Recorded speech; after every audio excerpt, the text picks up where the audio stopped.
안녕하세요. 역사책을 읽는 사람들 TV의 황유순입니다. 오늘 한비자의 독설에서는 5마리의 존벌레에 관한 이야기를 소개하도록 하겠습니다. 이들 존벌레들을 왜 경계해야 하는지, 이 존벌레의 해악이 무엇인지 지금부터 살펴보도록 하겠습니다. 한비자의 오두편에서 오두라고 하는 것은 5종류의 존벌레라는 뜻인데, 이 존벌레는 주로 나무에 살면서 나무의 속을 조금씩 갉아먹어서 결국에는 아무리 튼실한 나무라도 쓰러뜨리는 무섭고도 골치 아픈 존재를 의미합니다. 한비는 국가라고 하는 큰 나무도 혹은 어떠한 조직도 결국 이들 존벌레에 의해 언제든지 말라 죽을 수 있다고 경고하고 있습니다. 그렇다면 한비가 말한 이 5종류의 존벌레는 무엇일까요? 한비는 가장 먼저 학자들을 존벌레라고 말합니다. 사실 한비가 첫 번째 존벌레로 학자를 들고 있어서 깜짝 놀랐습니다. 그리고 조금 부끄럽기도 했습니다. 아무튼 한비의 설명을 살펴보도록 하겠습니다. 세상은 변하기 때문에 하나라, 은나라, 주나라를 비롯해서 삼황 오제 시절의 법도와 춘추시대, 그리고 지금 자신이 살고 있는 전국시대의 법도들은 항상 같지 않기 때문에 변화를 인정하고 그 변화된 시기에 걸맞는 법도를 적용해야 한다고 말합니다. 그런데 한비가 존벌레로 규정한 이들 학자들은 변화를 인정하지 않고 현란한 말솜씨로 자신들을 치장하고 부와 권력을 가진 지배층의 이익을 대변하면서 인의를 빙자하여 기득권을 유지하려는 자들을 말합니다. 한비가 성용복이라는 표현을 쓴 것에 주목할 필요가 있습니다. 성용복이라는 것은 용모와 복장을 화려하게 한다는 의미입니다. 남들과 구별되는 화려한 장식과 복장으로 자신들을 드러내고자 하는 사람들이라는 말이죠. 위선과 가식, 그리고 화려하게 치장한 겉모습은 바로 이런 학자 존벌레들을 알아내는 리트머스 용지와 같습니다. 두 번째 존벌레는 유세가들입니다. 거짓을 내세워 속임수를 쓰고 잔꾀를 부리며 다른 사람들의 마음을 흔들어서 개인의 욕심을 채우는 자들을 말합니다. 한비가 활동하던 때는 전국시대 말력으로 당시에는 이 나라 저 나라를 돌아다니며 자신의 영달을 위해서, 개인의 영달을 위해서 지식을 파는 총명하지만 도의에서 벗어난 유색객들이 많이 있었습니다. 오늘날을 예로 들자면 선거 때가 되거나 정치적으로 구조조정을 해서 이합 집산이 있을 때 자신의 지식이나 현란한 말재주를 팔아서 권력을 구걸하거나 주머니를 채우는 사람들과 비슷하다고 할 수 있습니다. 한비는 이들을 언담자라고 불렀습니다. 화려한 말재주로 사람들 사이에서 영향력을 행사하며 사욕의 눈이 멀어 공의를 소홀히 하는 자들입니다. 이렇게 공의를 사소하게 생각하는 자들에게 믿음이나 정의를 기대한다는 것은 참 어려운 일입니다. 세 번째 존벌레들은 협객입니다. 한비는 이들을 대검자, 즉 큰 칼을 차고 다니는 자들이라고 불렀는데, 이들은 폭력적인 수단을 동원하고 패거리를 모아서 법과 질서를 문란하게 하는 자들을 말합니다. 마치 오늘날 조폭과 같은 무리라고 할 수 있습니다. 이들이 패거리를 모을 수 있는 근거는 의리입니다. 물론 여기서 말하는 의리는 다수의 이익을 대변하는 공의가 아니라 패거리들의 의협심을 말합니다.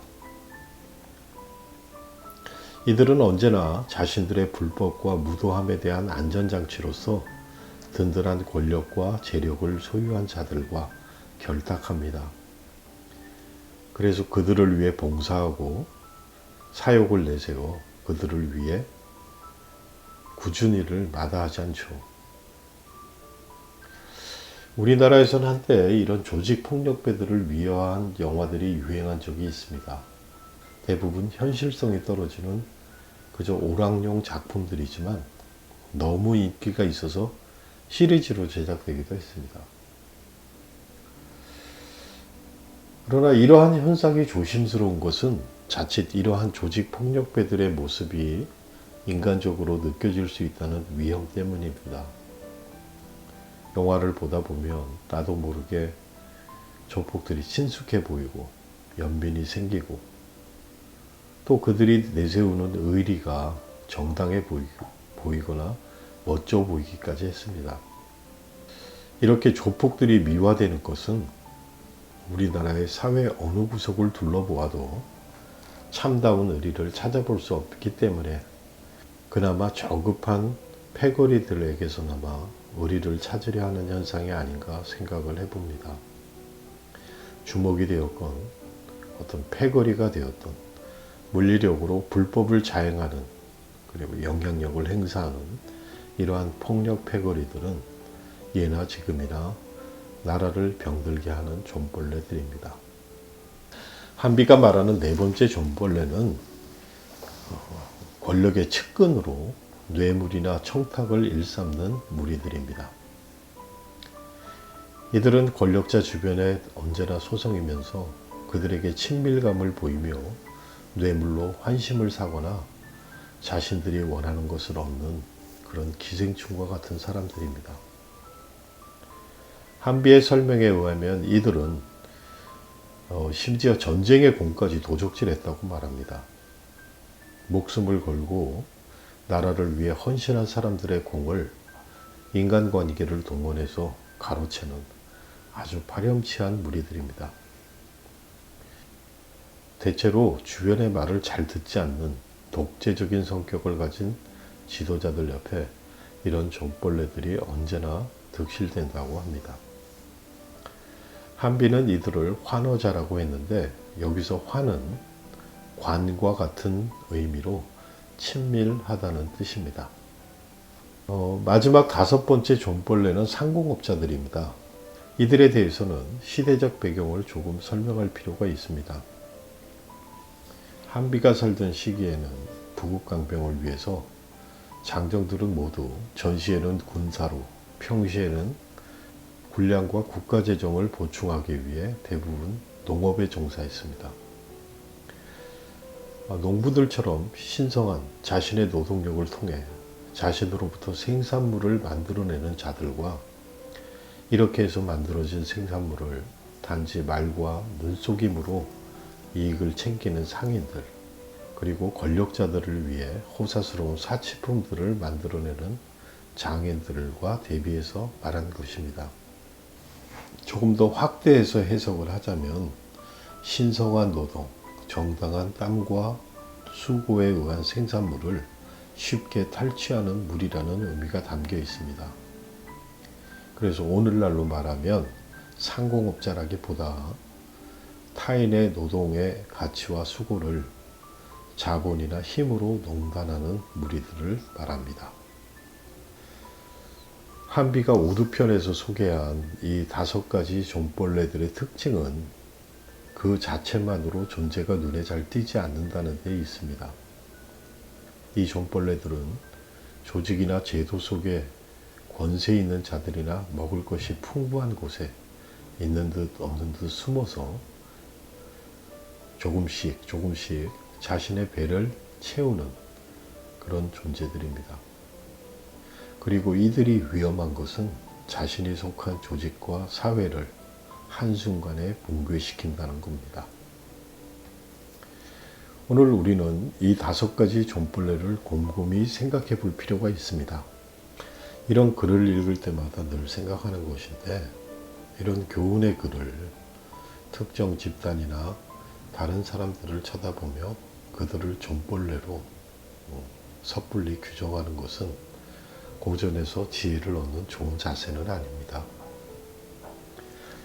언제나 그 초점과 대상은 자신이라고 생각하는 것이 옳다고 생각합니다. 어쩌면 내가 존벌레가 되어서 내가 속한 조직이나 사회를 해치고 있는 것이 아닌가 고민하는 시간이 되었으면 좋겠습니다. 역사책을 읽는 사람들 TV 오늘 한비자 독설 시간에는 조금씩 그리고 서서히 나무를 갉아먹어 무너뜨리는 5종류의 존벌레라는 한비의 교훈을 소개했습니다. 감사합니다.